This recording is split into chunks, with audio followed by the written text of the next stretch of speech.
Hey everybody, I'm Dr. Rob Gibson, and it is my pleasure to speak with you today about anxiety. Now, there's a lot of myths and ideas about what anxiety is, and especially from within the church, the message can be, don't feel anxious because that would be sinful.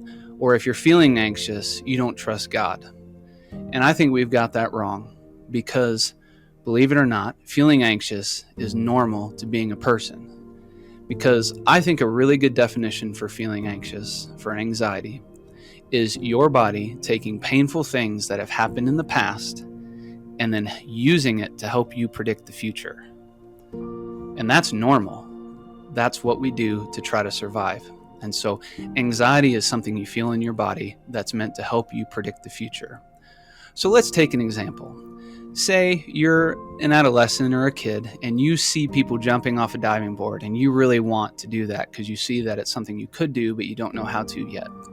And you make your way up the ladder and across the board there, and then you feel this building terror, this building anxiety.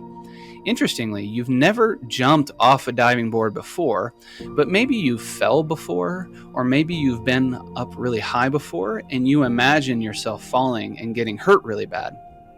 Your body's using that to help you predict the future, and it's telling you, get down, don't jump, or you're going to die. Okay? Now, a really important approach to feeling anxious is to ask yourself some very simple questions that are often hard to answer. Number one, what am I feeling?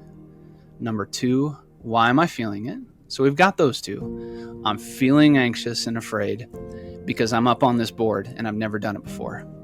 The third question is really important. It's, am I correct?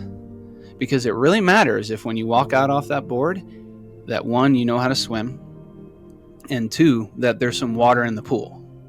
If the answer to either one of those is no, then your anxiety is there to keep you alive and you need to get down and leave. And there's all sorts of situations in life where we're feeling anxious because our body is trying to communicate to us that something dangerous is coming, and it's right, and we need to figure out how to deal with it. However, a lot of times when you walk out to the edge, you can see that there's water in the pool, there's lifeguards about you, and you know how to swim.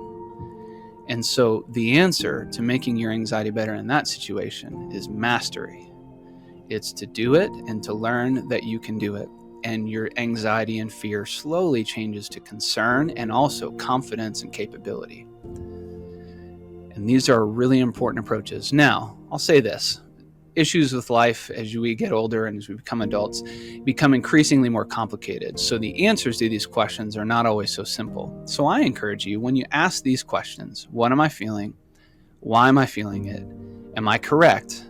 And then based on that, do I either need to solve it and get away from it, or do I need to approach it and master it?